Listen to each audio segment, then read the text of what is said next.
అన్ని రకాల చర్మ సమస్యలకు శాశ్వత పరిష్కారం ఈ శ్రీత 9281458181. The Telangana government can accept at 150 meters FRL. ఒకవేళ వాళ్ళు మరీ 151 ఒప్పుకోకపోతే 150 దగ్గరకైనా దయచేసి ఒప్పించండి అని చెప్పారు. In both the above proposals there will not be any financial loss to the work done portions. మీరు దీన్ని 150 మీటర్ల దగ్గరకైనా తుమ్మిడేటి దగ్గర ప్రాజెక్టు నిర్మిస్తే గతంలో ఖర్చు పెట్టింది కానీ భవిష్యత్తులో ఖర్చులు పెరగడానికి కానీ ఎలాంటి అవకాశం లేదు అని చెప్పి 11వ పేజీలో వాళ్ళు ఇచ్చిన నివేదికలో ఉంది అధ్యక్ష.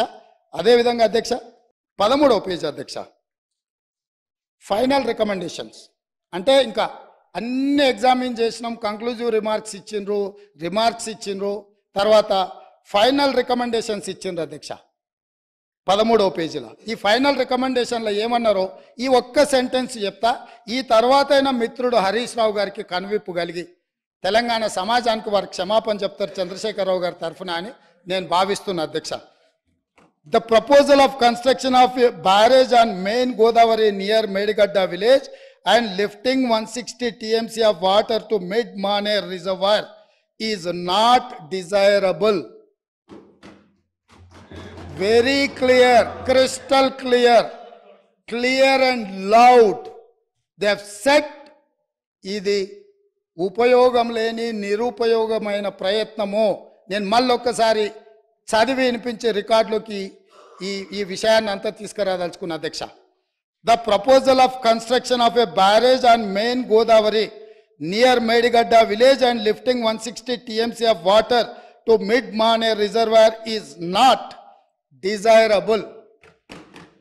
5 మంది ఎవరు అధ్యక్ష దీంట్లో సంతకం పెట్టింది, నివేదిక ఇచ్చింది? తెలంగాణ కోసం కొట్లాడిన ఇంజనీర్లు అధ్యక్ష.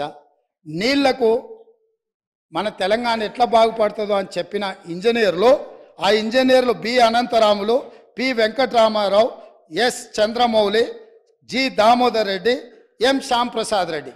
5 మంది ఇంజనీర్లు కష్టపడి అన్ని పరిశీలించి పూర్తి స్థాయిలో ఒక ఎక్స్పర్ట్ కమిటీ రిపోర్ట్ 14 పేజీలతో ప్రభుత్వానికి ఇస్తే ఆ రోజు సాగునీటి పారుదల శాఖ మంత్రి హరీష్ రావు గారు, ఆనాటి ముఖ్యమంత్రి చంద్రశేఖరరావు గారు ఈ నివేదికను తొక్కిపట్టి మసిబూసి మారేడుగాయ చేసి మేడిగడ్డ దగ్గర బ్యారేజీలు కడితే తెలంగాణకి ఏదో మేలు జరుగుద్దని 38,500 కోట్ల రూపాయల నుంచి 1,47,000 కోట్ల రూపాయలకు ప్రాజెక్టు అంచనాలు పెంచినరు.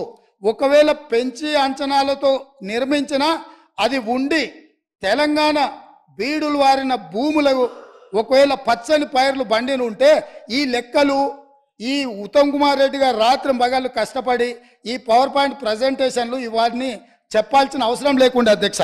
ఇదే కాదు అధ్యక్ష, పదే మా మిత్రులు అసలు చంద్రశేఖరరావు గారు అంటే ఏమనుకుంటురే, నీళ్ళకే నడక నేర్పిండు, అలా అసలు హంస కాదు అదేంది నెమలికి డ్యాన్స్ నేర్పిండు, అసలు అపర భగీరథుడు అని వాళ్ళు చెప్తున్నారు అధ్యక్ష. ఇది 23 సెప్టెంబర్ 2015 అధ్యక్ష. తమరు చూడాలి అధ్యక్ష, తమరు చూడాలి, సభ్యులు చూడాలి. సాక్షి పత్రిక సెప్టెంబర్ 23, 2015 నాడు, ఇవాళ ఏ తారీఖులు ఉన్నాం అధ్యక్ష? ఫిబ్రవరి 17, 2024 ఉన్నాం అధ్యక్ష. 9 ఏళ్ల కింద, దాదాపుగా 9 ఏళ్ల కింద అధ్యక్ష, మేడిగడ్డ మేడి పండేనా మిత్రులందరూ చూడాలి. ఆ రోజు సాక్షి పేపర్లో మీ మిత్రుడే మీ సహచర పంచపక్ష పరమాణాలు మీరు ఏదైతే ప్రగతి భవన్లో పిలిచి భోజనం పెట్టినరో ఆ మిత్రుడి పత్రికల మేడిగడ్డ మేడి పండేనా అని 2015 నాడు ఈ పత్రికలో రాసిన వార్త. దీంట్లో రాసింది నేను కొంచెం చదివి వినిపిస్తా అధ్యక్ష, ఎందుకంటే తెలుగులో ఉంది. కాళేశ్వరం దిగువ నుంచి నీటి మళ్లింపు ఆర్థిక భారం అంటున్న నిపుణులు. ప్రభుత్వ ప్రణాళిక ప్రకారం ఎల్లంపల్లి వరకు వచ్చే ఖర్చులు 14,000 కోట్లు. దీంట్లో అధ్యక్ష నేను నివేదికలు చదువుతున్నా అధ్యక్ష. ప్రస్తుతం ప్రతిపాదిస్తున్నట్టుగా కాళేశ్వరం దిగువన మేడిగడ్డ నుంచి నీటిని మళ్లించే ప్రక్రియ పర్యావరణ పరంగా, ఆర్థికంగా, నిర్వహణ పరంగా ఏమాత్రం మంచిది కాదని ఇన్స్టిట్యూట్ ఆఫ్ ఇంజనీర్స్ తేల్చి చెబుతుండడము ఇప్పుడు కొత్త చర్చకు తెరలేపింది. అదేవిధంగా అధ్యక్ష ఇంకో పదం కూడా చెప్పారు. ప్రభుత్వ దూరదృష్టి, అవగాహన లోపాల కారణంగా ఈ ప్రాజెక్టు అబాసుపాలు కాకుండా ఉండాలంటే ప్రత్యామ్నాయ మార్గాలపై అధ్యయనం చేయాలన్న వాదన వినిపిస్తుంది. ఇది ఈరోజు ఉత్తమ్ కుమార్ రెడ్డి గారు చేసిన ఆరోపణ కాదు అధ్యక్ష. ఈరోజు మునిగిపోయిన మేడిగడ్డ, పగిలిపోయిన అన్నారము, కుప్పగూలిన సుందిళ్లను చూసి మాట్లాడి రాసింది కాదు అధ్యక్ష. ఆ రోజు సాంకేతిక నిపుణులు ఇచ్చిన నివేదిక ఆధారంగా ఆ రోజు మీడియా మిత్రులు తెలంగాణ మేలు కోరి ఈ వాస్తవాలన్నిటిని ఆ రోజే చెప్పిండ్రు అధ్యక్ష. వీటన్నిటిని పెడచెవిన పెట్టి దోసుకోవాలి, దాచుకోవాలన్న ఆలోచనతోని, తెలంగాణ ఖజానాను కొల్లగొట్టాలన్న ఆలోచనతోటి ఈరోజు ఇంత దుర్మార్గానికి ఒడిగట్టి